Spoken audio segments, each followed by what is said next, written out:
Okay, students. Good morning, everyone. Welcome to online ABN online classes. Myself Sandeep Kumar. Start with today's computer class.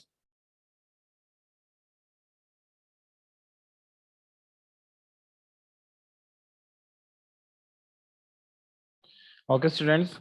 We are studying chapter number 2, querying and SQL function. In this chapter, we have studied some SQL queries and SQL functions. SQL queries like we have studied DDL, DML, and DCL. After that, we have studied SQL function. In SQL function, we have studied numeric function, string function, date and time function. Okay, and also perform the practicals of this function. Now we are going to study some other SQL commands. We have already studied these topics. DML command.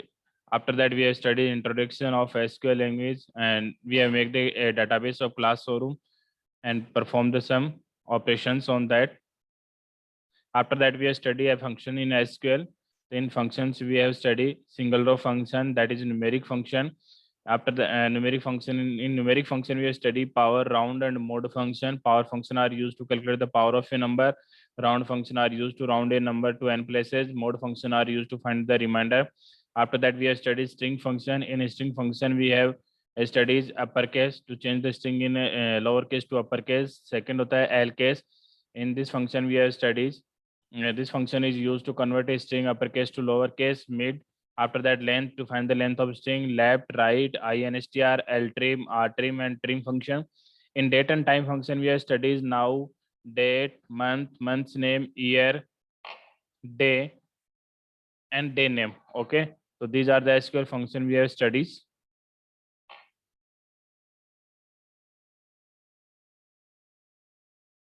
Okay, now we move the next slides.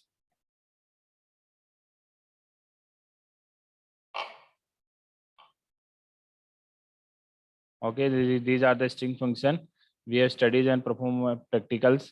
Date and time function. After that, we have studied some aggregate function. Aggregate function are known as the multi-row functions. In aggregate function, we have studied max to find out the maximum value of a column, mean to find out the minimum value of a column. After that, average to find out the average value of a column.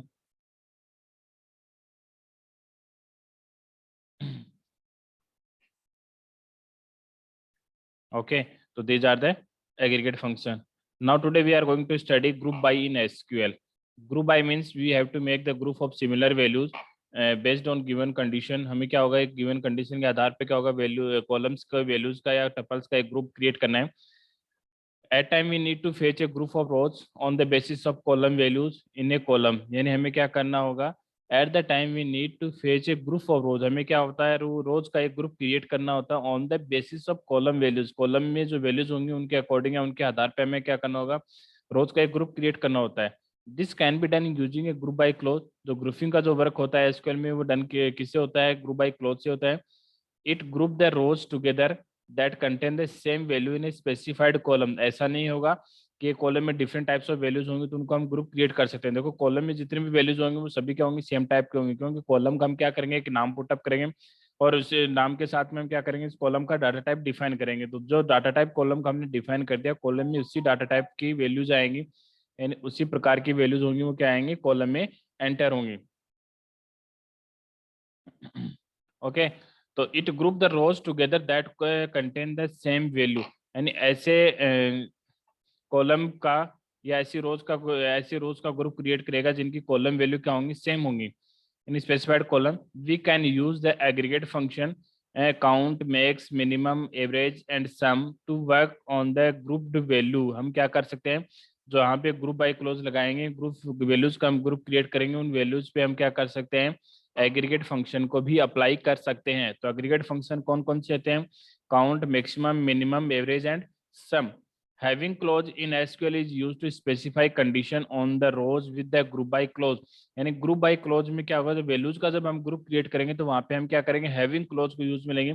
Having close में क्या होगा कि जो condition हमारी होगी, जैसे हमने किसी कॉलम पे कोई पर्टिकुलर कंडीशन पुट अप किया, उस कंडीशन के आधार पे हम क्या करें, उनका ग्रुप बना रहे हैं. जैसे स्टूडेंट्स हैं, उनके मार्क्स के हमारे पास में एक टेबल है, तो हमने एक कंडीशन क्रिएट कर दी कि हमें उन्हीं स्टूडेंट्स क्या या ओनली डाटा का हमें ग्रुप क्रिएट करना है जिनके परसेंटेज है उससे अबाउट 60 है, तो इसका मतलब वो है जो हमारी कंडीशन होगी वो किस में आएगी, हैविंग क्लोज में आएगी। ठीक है, तो इसको हम लोग स्टडी करते हैं। नेक्स्ट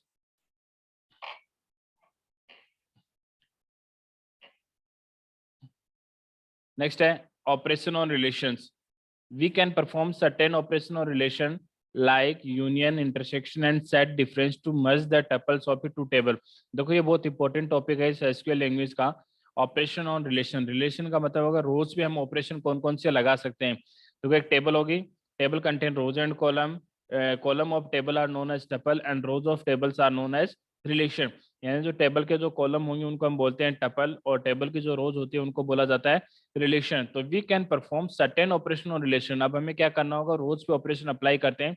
तो दैट इज रोज पे कौन कौन से ऑपरेशन अप्लाई कर सकते हैं, we can apply union, intersection and set difference to merge the tuples of two table, यानी टू टेबल के टपल्स को मर्ज करने के लिए। These three operation are binary operation as they work upon two table, यानी ये क्या होते हैं, सारे बाइनरी ऑपरेशन होते हैं और एक से अधिक टेबल पे ये क्या करते हैं, वर्क करते हैं। देखो ऑपरेशन होते हैं वो टू टाइप्स के होते हैं। बाइनरी ऑपरेशन हमेशा दो पे अप्लाई होते हैं, यूनिरी ऑपरेशन होते हैं वो हमेशा सिंगल वैल्यू पे अप्लाई होते हैं। तो ये जो हमारे पास ऑपरेशन है union, intersection and set difference, इनको हम क्या कर सकते हैं, दो टेबल पे अप्लाई कर सकते हैं। तो जब दो टेबल पे अप्लाई होते हैं इसका मतलब दी जाता है binary operation.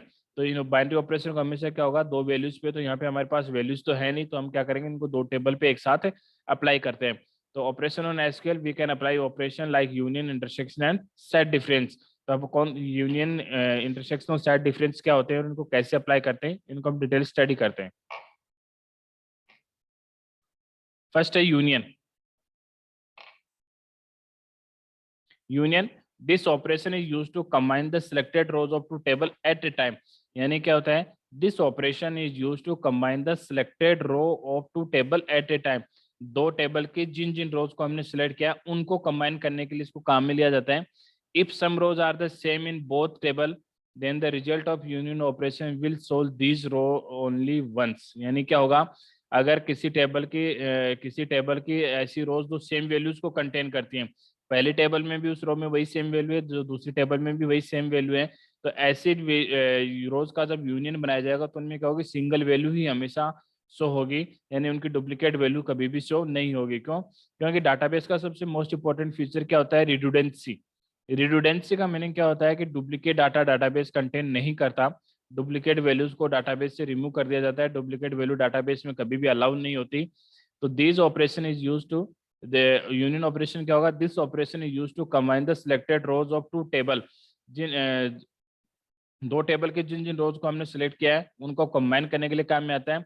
If some rows are the same in both table, अगर कुछ ऐसी रोज हैं जो दोनों टेबल में सेम वैल्यू कंटेन कर रही हैं, तो then the result of the union operation will solve these row only once. यानी ऐसी रोज जो सेम वैल्यू कंटेन कर रही हैं दोनों टेबल में, तो जब उनका यूनियन किया जाएगा तो उनकी एक सिंगल वैल्यू ही हमें आउटपुट में शो होगी, उनकी डुप्लीकेट वैल्यू आउटपुट में शो नहीं होगी। जैसे आपको इन डायग्राम शो रखा है, दो आपको बॉक्स सर्कल दिखाई दे रहे हैं ए और बी, तो हम जब दोनों का जब यूनियन कंबाइन कर देंगे तो दोनों का यूनियन क्या होगा, देखो डार्क प्लेस से मैंने शो कर रखा है, इसका मतलब ए के भी सारे डाटा होंगे और बी के भी सारे डाटा होंगे। ये होता है यूनियन ऑपरेशन।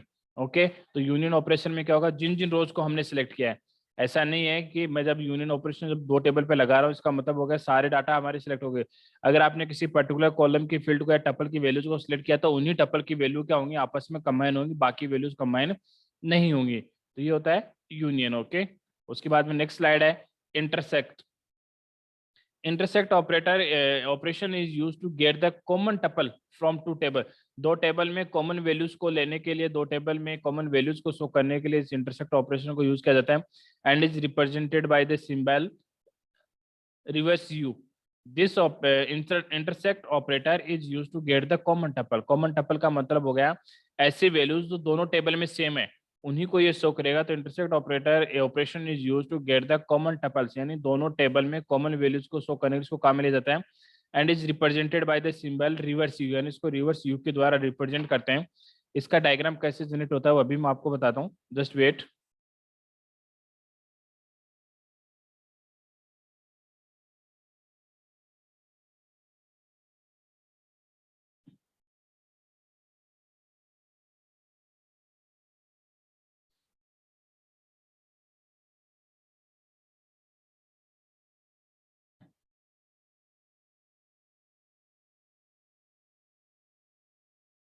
देखो ये हमारे पास में सेट ए है, इसी तरीके से एक हमारे पास में दूसरा सेट है बी। अब हम क्या करें, दोनों सेट पे क्या करें, इंटरसेक्ट ऑपरेटर अप्लाई कर रहे हैं। ये हमारा फर्स्ट सेट हो गया ए, ये हमारा सेकंड सेट हो गया बी। दोनों पे हम क्या करें, जब इंटरसेक्ट ऑपरेटर लगा रहे हैं तो इंटरसेक्ट ऑपरेटर क्या करता है, दोनों की कॉमन वैल्यूज को कंटेन करता है, यानी दोनों सेट होंगे उनकी कॉमन वैल्यू ही हमें आउटपुट में शो होगी। तो दोनों का जो कॉमन प्लेस कौन सा है, दोनों का जो कॉमन प्लेस है वो ये वाला है। तो ये क्या करेगा, रिप्रेजेंट करता है कॉमन वैल्यूज को। तो कॉमन वैल्यूज का मतलब ये क्या होगा, इंटरसेक्ट ऑपरेटर हो गया। तो ये जो वैल्यूज होंगी दोनों के बीच की, इनको हम बोलते हैं इंटरसेक्ट ऑपरेटर। यूनियन क्या करता है, दोनों को कंबाइन कर देता है, लेकिन दोनों में जो रिपीटेड वैल्यूज होंगी उनको सिंगल टाइम शो करेगा। इंटरसेक्ट ऑपरेटर में क्या होगा, ऐसी टेबल्स या जिन टेबल पे हम यूनियन इंटरसेक्ट ऑपरेटर अप्लाई कर रहे हैं उन दोनों टेबल में जो कॉमन वैल्यूज होंगी, कॉमन वैल्यूज को क्या करेंगे, देखो ये जो सर्किल है, ये वाला जो पोर्शन है, ये वाला पोर्शन क्या कर रहा है, दोनों की कॉमन वैल्यूज को कंटेन कर रखा है, जिसको मैंने लाइन से डॉटेड कर रखा है। तो ये क्या होगा, इंटरसेक्ट ऑपरेटर होगा, तो इसको बोलेंगे ए इंटरसेक्शन बी। ओके, उसके बाद में हम नेक्स्ट स्लाइड पे चलते हैं।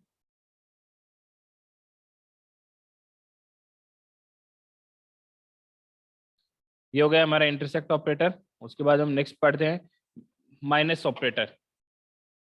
This operation is use to get the tuple या row which are in the first table but not in the second table, A minus B.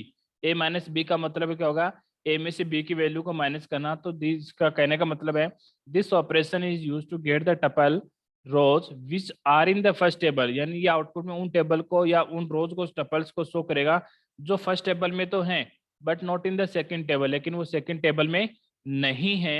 And the operation is represented by the symbol minus, और इसको क्या करते हैं, minus symbol के द्वारा represent करते हैं। तो इसका कहने का मतलब है, this operation use to get the tuples rows which are in the first table, उन्हीं टपल उन्हीं रो को ये आउटपुट में शो करेगा जो फर्स्ट टेबल में तो है but not in the second table, लेकिन सेकंड टेबल में वो नहीं है। तो ऐसे रोज या टपल्स को ये क्या करेगा, आउटपुट में शो करेगा। इसको डायग्रामेट्रिक कैसे रिप्रेजेंट करते हैं, just wait.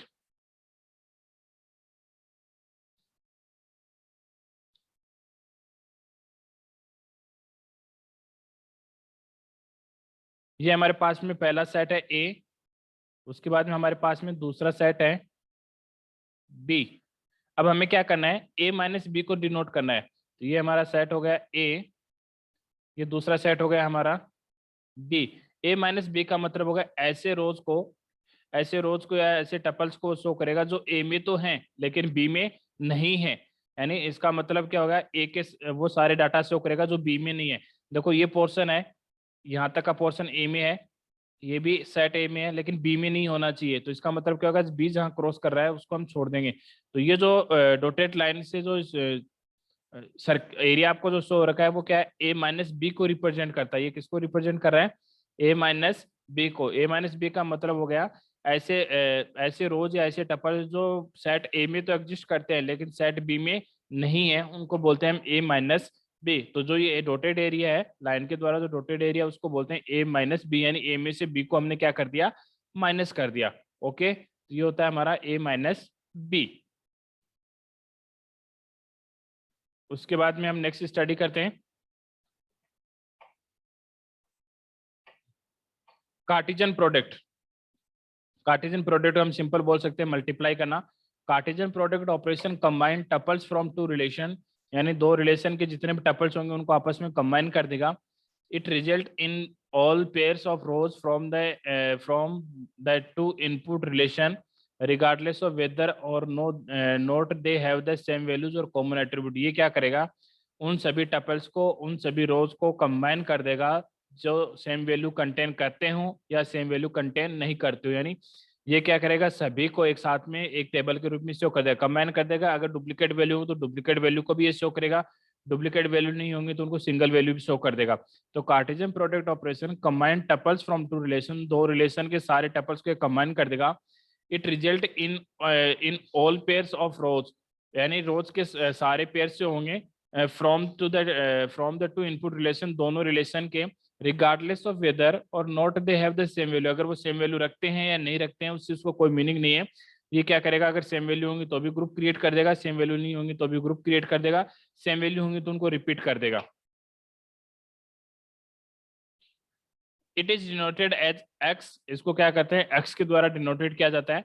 The degree of resulting relation is calculated as the some of degree of both the relation under consideration. यानी इस टाइप का जो कार्टेशियन प्रोडक्ट होगा उसकी डिग्री ऑफ रिलेशन को कैलकुलेट करने के लिए क्या करेंगे, हम क्या करेंगे, दोनों रिलेशन की डिग्री का सम करेंगे।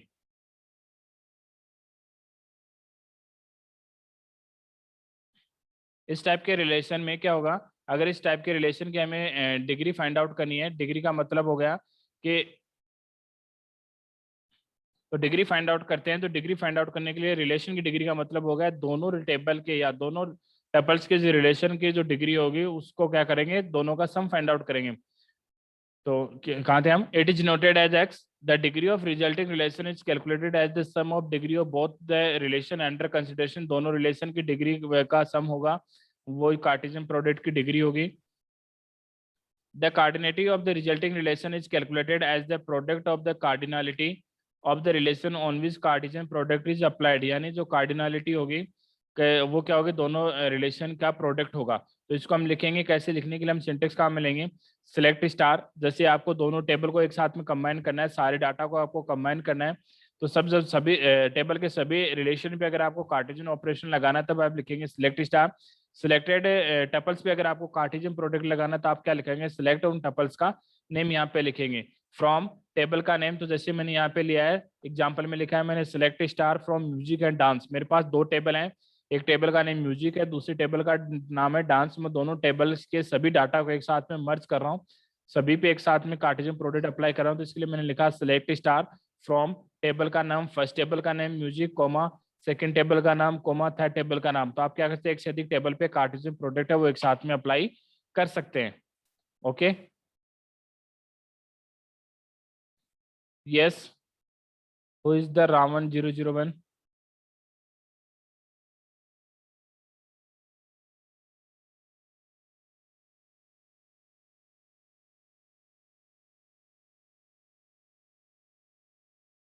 हेलो,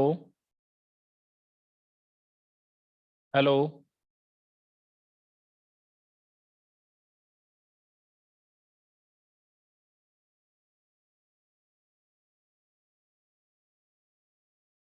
ओके,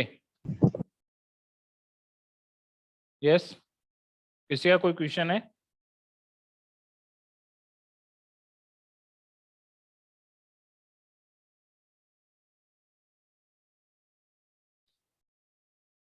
ओके, हम कंटिन्यू करते हैं।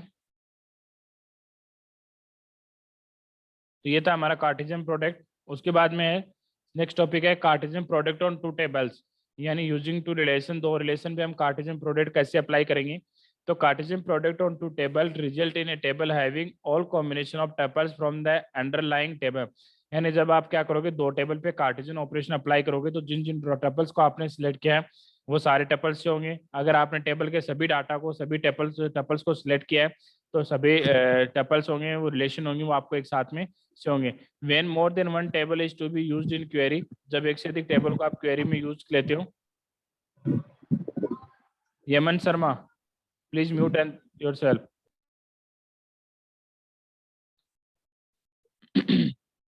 When more than one table is to be used in query, then we must specify the table name by separating commas in the from clause। यानी आप क्या करोगे, जब एक से अधिक टेबल पे कार्टेशियन प्रोडक्ट अप्लाई करोगे तो जिन जिन टपल्स को या जिन जिन कॉलम्स, जिन जिन रिलेशन को आपको सिलेक्ट करना है उनको आप डिफाइन कर दोगे, और उनको डिफाइन करने के बाद में जो आपकी टेबल्स का नेम होगा उन टेबल्स नेम को आप कोमा के द्वारा सेपरेट करोगे।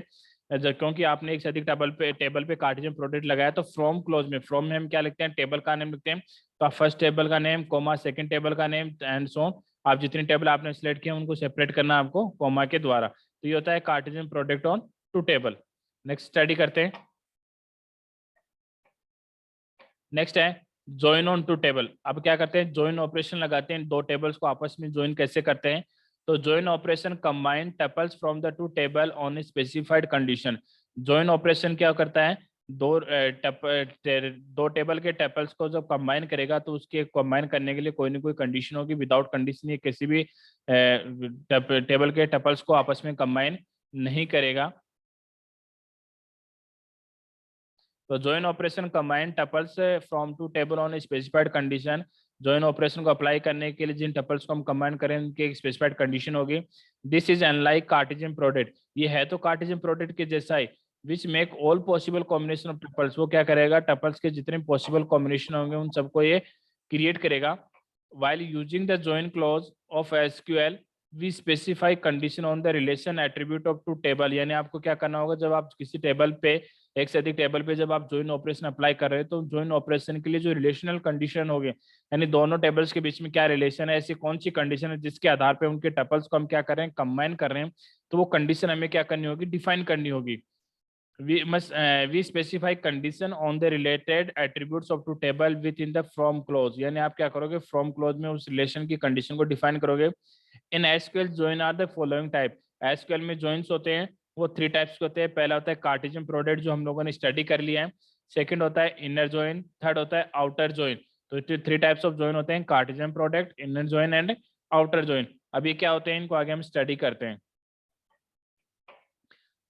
नेक्स्ट है outer join are following 3 types. अब हम लोगों ने इनर जॉइन पढ़ा था, इनर जॉइन में क्या होते हैं, टेबल के जो कॉलम्स होंगे वो इंटरनली एक दूसरे के साथ में ऑटोमेटिकली कंबाइन होते हैं। आउटर जॉइन होता है वो यूजर के द्वारा फोर्स लगा के किया जाता है। देखो कार्टेशियन प्रोडक्ट में क्या करते हैं, हम डायरेक्टली कंबाइन करते हैं दोनों टेबल को गिवन कंडीशन के आधार पे। अगर आपके पास कंडीशन है तो कंडीशन नहीं है तभी हम क्या कर सकते हैं, टेबल्स को कार्टेशियन प्रोडक्ट परफॉर्म कर सकते हैं।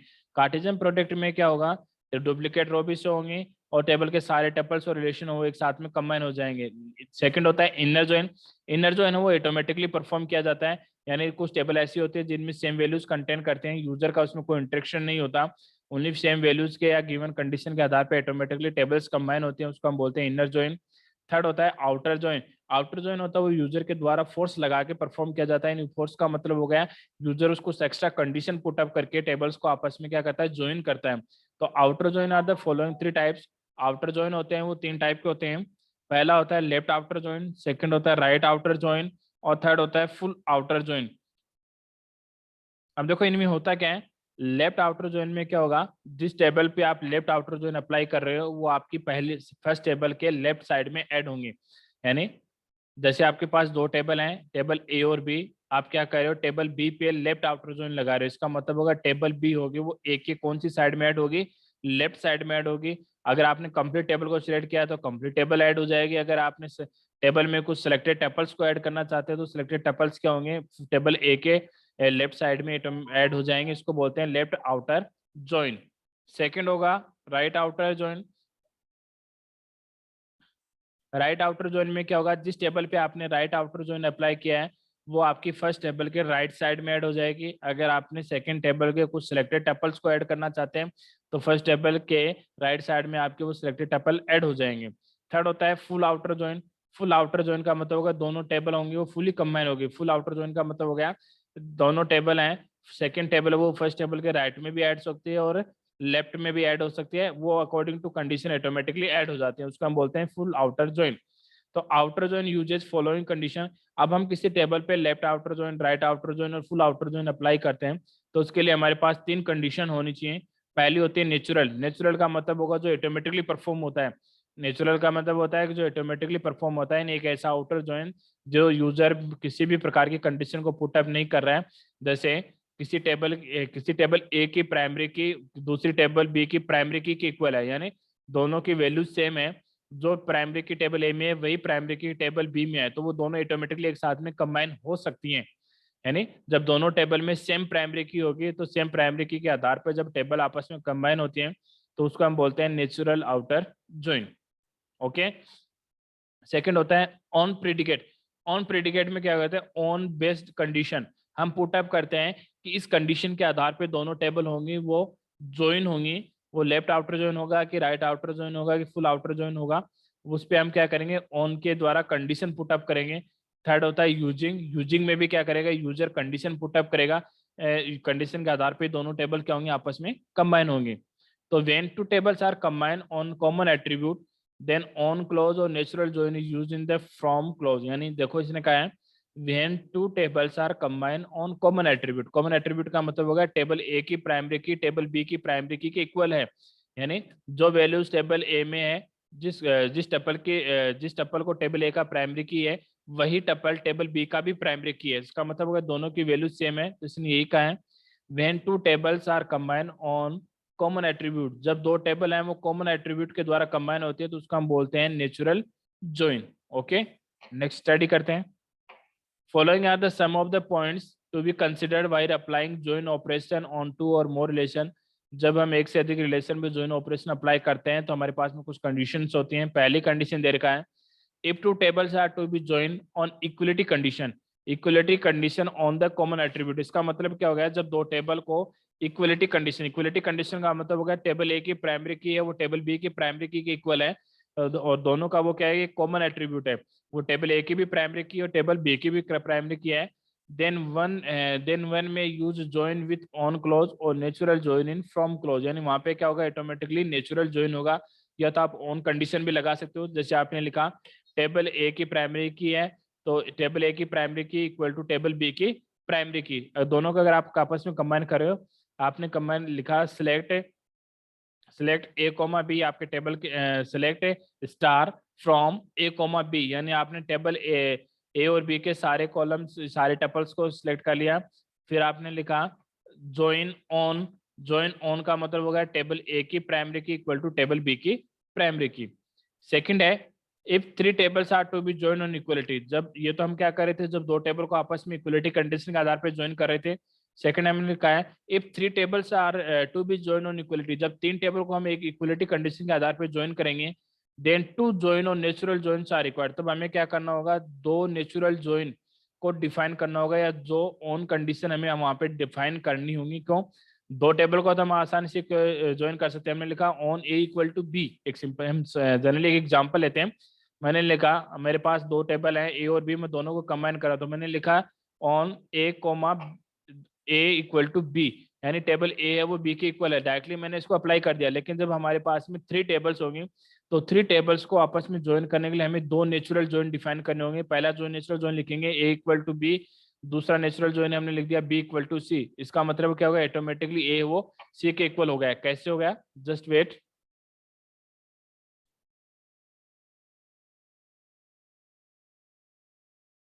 मेरे पास दो टेबल हैं, पहली टेबल है ए तो मैंने लिखा ए इक्वल टू बी, ये मेरा पहला नेचुरल ज्वाइन कंडीशन हो जाएगा। फॉर एग्जांपल इनको हम ऐसे नहीं लिखेंगे, जैसे मैंने लिखा सेलेक्ट स्टार फ्रॉम, टेबल का नेम दे दिया मैंने ए कोमा बी, ये दो टेबल को हम नेचुरल ज्वाइन अप्लाई कर रहे हैं। फिर मैंने लिखा ज्वाइन, मैंने लिखा A dot I D equal to B dot I D, यानी हमारे पास में टेबल ए का प्राइमरी की है वो आईडी है। आईडी का मतलब हो गया रोल नंबर भी हम ले सकते हैं, या कोई भी ऐसा डाटा जो क्या कर यूनिक वैल्यू कंटेन कर रहा है, टेबल का एक ऐसा कॉलम जो यूनिक वैल्यू कंटेन कर रहा है। तो इसको लिखा मैंने A dot I D equal to B dot I D, यानी टेबल ए की जो आईडी कॉलम है उसकी वैल्यू जो है वो टेबल बी के आईडी कॉलम को क्या कर रही है, मैच कर रही है, दोनों की वैल्यू क्या सेम है। तो ये तो हमारा हो गया जब दो टेबल को हम आपस में कंबाइन करेंगे। तो लिखा सिलेक्ट स्टार, सभी डाटा सिलेक्ट कर लिया हमने फ्रॉम टेबल ए और बी के सारे डाटा आपस में सिलेक्ट हो गए एंड कंबाइन हो जाएंगे। ज्वाइन ऑपरेशन लगाए तो join A dot I D, table A की आईडी है वो इक्वल टू है टेबल बी की आईडी की इक्वल। ये तो हमारा हो गया उस कंडीशन में जब हमारे पास में टू टेबल्स थी। लेकिन अगर हमारे पास में थ्री टेबल हो तो कब क्या लिखेंगे, तब हम लिखेंगे select star from table name A comma B comma C join condition हमने लगाई तो हमने लिखा A dot I D equal to B dot I D. ये तो हम पहले ऑलरेडी काम में ले चुके हैं जब दो टेबल को कंबाइन कर रहे हैं। अब हमारे पास में क्या है, थर्ड टेबल है, तो इसको हम क्या करेंगे, कोमा के द्वारा सेपरेट कर देंगे। तो मैंने लिखा कोमा, तो हम क्या करेंगे, सेकेंड टेबल मैंने लिखा B dot I D equal to C dot I D semicolon और एंटर लगा देंगे। इसका मतलब क्या हो गया, ए टेबल की आईडी है वो बी के इक्वल है और बी की आईडी है वो सी के इक्वल है। इसका मतलब ऑटोमेटिकली ए की आईडी किसके इक्वल हो गई, सी के इक्वल हो गई। तो जब हम एक से अधिक टेबल को जब थ्री टेबल्स को जब कंबाइन करेंगे तो हमें क्या करना होगा, दो रिलेशन डिफाइन करने होंगे, दो कंडीशन हमें डिफाइन करनी होगी। पहली कंडीशन हो गई A dot I D equal to B dot I D, second condition हो गई B dot I D equal to C dot I D. तो ये हो गया हमारा जब टू टेबल्स को हम थ्री टेबल्स को जब एक साथ में कंबाइन करते हैं by using join operation. Okay, उसके बाद में नेक्स्ट है with join clause you may use any relation operation to combine tuples of two table. जब आप ज्वाइन ऑपरेशन जब अप्लाई कर रहे हो तो आप कोई भी रिलेशन की सहायता से टेबल्स के आपस में क्या कर सकते हैं, ज्वाइन कर सकते हैं। ओके, तो ये हमारा होगा ज्वाइन कंडीशंस। उसके बाद हम नेक्स्ट स्लाइड की मूव करते हैं। ओके, ये तो हो गया आपका चैप्टर नंबर 2 कंप्लीट। अब आपके सेकंड चैप्टर में क्या होंगे, कुछ एडवांस चीजें हैं। जब आप चैप्टर के लास्ट में जब क्वेश्चन आंसर होंगे तो उन क्वेश्चन आंसर में कुछ एडवांस पूछा गया है, तो वो एडवांस मैं भी आपको पढ़ा देता हूँ कुछ। पहला है RDBMS। देखो DBMS और RDBMS दो चीजें होती है। DBMS का मीनिंग होता है database management system. Database management system में क्या होता है, डेटाबेस को क्रिएट किया जाता है, उसका मैनेजमेंट किया जाता है कि डेटाबेस कैसे होगा, उसका स्ट्रक्चर क्या होगा, डेटाबेस में कौन कौन सी टेबल होंगी, एक टेबल में डाटा कैसे होंगे, उनका फॉर्मेटिंग क्या होता है। तो डेटाबेस होता है वो क्या होता है, बेसिक स्ट्रक्चर क्रिएट करता है। RDBMS का मीनिंग होता है relational database management system. Relation, देखो DBMS के आगे R जोड़ दिया, मतलब रिलेशन जोड़ दिया, इसका मतलब क्या हो गया, डाटाबेस में जो हमने टेबल्स बनाई हैं उन टेबल्स के बीच में क्या रिलेशन होगा, रोज के बीच में क्या रिलेशन होगा, तो उस रिलेशन को डिफाइन करने के लिए हम RDBMS को काम में लेते हैं। तो RDBMS is known as the relational database management system use to define relation between two tables और डेटा। एक से अधिक टेबल्स और डेटा के बीच में रिलेशन को डिफाइन करने के लिए हम क्या करते हैं, RDBMS को काम में लेते हैं। इन RDBMS relation of 4 types. RDBMS में रिलेशन होता है वो 4 टाइप के होते हैं। पहला रिलेशन होता है 1-to-1 रिलेशनशिप, यानी टेबल ए का कॉलम, टेबल ए का एक कॉलम टेबल बी के एक ही कॉलम के साथ कनेक्टेड हो, उसको बोलते हैं 1-to-1 रिलेशन। सेकंड होता है 1-to-many रिलेशन। 1-to-many रिलेशन का मीनिंग होता है टेबल ए का एक कॉलम टेबल बी के एक से अधिक कॉलम के साथ कनेक्टेड हो, तो उसको हम बोलते हैं 1-to-many रिलेशनशिप। थर्ड होता है मेनी टू वन रिलेशनशिप। इसका मीनिंग होता है टेबल ए के एक से अधिक कॉलम टेबल बी के एक ही कॉलम के साथ कनेक्टेड है, उसको बोलते हैं many to one relationship. Fourth होता है many to many relationship. Many to many का मीनिंग हो गया टेबल ए के एक से अधिक कॉलम टेबल बी के एक से अधिक कॉलम के साथ कनेक्टेड हो या रिप्रेजेंट करते हैं, उसको हम बोलते हैं मेनी टू मैनी रिलेशनशिप। तो RDBMS क्या कहता है, रिलेशन डिफाइन करता है टपल्स और डेटा के बीच में, और रिलेशन होते हैं वो 4 टाइप के होते हैं, 1-to-1, 1-to-many, many-to-1, many-to-many। अब हम नेक्स्ट पढ़ते हैं एग्जांपल ऑफ RDBMS, यानी ऐसे कौन से RDBMS होते हैं। तो पहला RDBMS होता है SQL, जो हमने अभी स्टडी किया था, स्ट्रक्चर्ड क्वेरी लैंग्वेज। वो क्या है, एग्जांपल है RDBMS का। SQL में क्या होते हैं, रिलेशन होते हैं, और रिलेशन के आधार पे हम टेबल्स को कंबाइन करते हैं, रिलेशन के आधार पे हम टेबल पे ऑपरेशन परफॉर्म करते हैं। तो जो सारा काम होता है वो किसका होता है, SQL में रिलेशन के आधार पे होता है, RDBMS ही होता है। तो RDBMS का बेस्ट एग्जांपल है SQL सर्वर। दूसरा होता है MS एक्सेस। माइक्रोसॉफ्ट ऑफिस में MS एक्सेस होता है, और MS एक्सेस भी क्या होता है, डाटाबेस बनाने के लिए बनाया काम में लिया जाता है। उसमें भी टेबल्स होती है, और टेबल्स के बीच में क्या होते हैं, रिलेशन डिफाइन होते हैं। एक होता है DB2। ये क्या होते हैं, कुछ एग्जाम्पल हैं RDBMS के। ओके, उसके बाद में हम नेक्स्ट चढ़ते हैं, ऑर्डर बाय क्लोज। सेकंड है order by clause. Order by clause का मतलब होता है this clause is use to arrange data tuples in order, यानी टेबल के डेटा हो गए या टेबल के टपल्स हो गए, उनको ऑर्डर, ऑर्डर का मतलब या तो उनका असेंडिंग ऑर्डर घटते क्रम में, बढ़ते क्रम में, या डिसेंडिंग ऑर्डर घटते क्रम में उनको व्यवस्थित करना है। ये व्यवस्थित कहाँ होंगे, आउटपुट में होंगे। जो आप टेबल बना चुके हो डाटाबेस में, जो आपके टेबल्स हो है उस पर आप ऑर्डर बाय नहीं लगा सकते हैं, यानी उसको ऑर्डर के अकॉर्डिंग सेट नहीं कर सकते हैं। लेकिन जो आपकी आउटपुट टेबल होगी उस आउटपुट टेबल में आप डाटा को ऑर्डर में अरेंज कर सकते हैं। तो उसको ऑर्डर में अरेंज करने के लिए काम में लिया जाता है order by clause. This clause is use to arrange data in tuples in order ascending or descending order, यानी जब आपकी कोई आप एक से अधिक टेबल पे या एक टेबल पे जब भी आप कोई ऑपरेशन अप्लाई कर रहे हो, और जो आपकी रिजल्टेड टेबल होगी, आउटपुट की जो टेबल होगी, उस टेबल पे आप ऑर्डर बाय क्लोज लगा सकते हो। DBMS में या डाटाबेस में ऑलरेडी सेव टेबल को आप ऐसा नहीं कि आपकी टेबल ऑलरेडी सेव है और आपने उसको फिल्टर कर दिया ऑर्डर बाय अकॉर्डिंग और फिर उसको सेव कर दिया, ऐसा नहीं होगा। यानी डाटाबेस में जो टेबल जिस फॉर्मेट में सेव होगी उसी फॉर्मेट में रहेगी, लेकिन जो हमारी रिजल्टेड टेबल होगी, जो आउटपुट टेबल होगी, वो क्या होगी, ऑर्डर बाय क्लोज के थ्रू हम क्या कर सकते हैं, उनको असेंडिंग और डिसेंडिंग ऑर्डर में सेट कर सकते हैं। The default order in SQL is ascending order. SQL language में जो डिफॉल्ट ऑर्डर होगा वो असेंडिंग होगा। अगर आपको डिसेंडिंग ऑर्डर में डिफाइन करना है तो आपको डिफाइन करना होगा। तो इसको काम में लेने का सिंटेक्स होता है select column first, column second, column third. आपको जो जो कॉलम सिलेक्ट करने हैं उनको आप कॉमा के द्वारा सेपरेट करके सिलेक्ट स्टेटमेंट में लिखोगे। फ्रॉम टेबल नेम, कहाँ से आपने इन कॉलम को सिलेक्ट किया उस टेबल का नाम डिफाइन करना है। फिर आपको डिफाइन करना है ऑर्डर बाई। ऑर्डर बाई किसके अकॉर्डिंग ऑर्डर करना है, यानी आपके पास कोई कॉलम तो होगा, जैसे हम कहते हैं ना स्टूडेंट्स के नाम है तो उनको अल्फाबेटिकली ऑर्डर करना है, यानी ए नाम के स्टूडेंट के सारे जिनके उन स्टूडेंट्स के डाटा में प्रिंट करवाने जिनका नाम का फर्स्ट लेटर क्या हो, ए हो, तो इसका मतलब क्या हो गया, हमारा कोई ऐसा कॉलम होगा, नेम का कॉलम होगा जिसमें हम उसको ऑर्डर बाई सेट करेंगे। तो हमने लिखा ऑर्डर बाई उस कॉलम का नाम जिसके अकॉर्डिंग उनको ऑर्डर के रूप में सेट करना है, और ब्रैकेट में आपको ऑर्डर डिफाइन करना है, असेंडिंग ऑर्डर है कि आपका डिसेंडिंग है, तो ये होता है हमारा ऑर्डर बाई क्लोज। ओके, उसके बाद नेक्स्ट स्लाइड है having clause. To make group of table based on condition having clause is use. जब टपल्स का हम ग्रुप बनाते हैं तो ग्रुप बनाने के लिए हमें क्या करना होगा, जो हमारी कंडीशन होगी वो हम डिफाइन करेंगे हैविंग क्लोज में। तो इसको लिखने का सिंटेक्स हो गया स्लेट कॉलम नेम, जिन जिन कॉलम को आपको सिलेक्ट करना है उनको सिलेक्ट स्टेटमेंट में लिखेंगे सेपरेटेड बाय कोमा। तो आपने कहाँ से इनको सिलेक्ट किया उनको हम डिफाइन करेंगे फ्रॉम यूज टेबल का नेम, ग्रुप बाई किसके अकॉर्डिंग आप ग्रुप बना रहे हैं उनका उस कॉलम का नेम, और कौन सी कंडीशन के आधार पे उनका ग्रुप बना रहे हो वो हैविंग में हम क्या लिखेंगे कंडीशन। जैसे स्टूडेंट्स की एक टेबल है तो आपको कंडीशन दिए गए उन स्टूडेंट्स के डाटा को आपको डिस्प्ले करवाना है जिनके मार्क्स अबाउट 60% है, तो उसने आपको कंडीशन दे दी, आपको उसके सारे डाटा प्रिंट करवाने, वो सारे सिलेक्ट स्टेटमेंट लिखो, फिर उस टेबल का नाम लिखो, किसके अकॉर्डिंग आपको ग्रुप बनाना है उस कॉलम का नाम, और हैविंग में वो कंडीशन। ओके, तो थैंक यू। अब नेक्स्ट समय अगली क्लास में स्टडी करेंगे। Okay, thank you. Okay, student, now you can leave the class.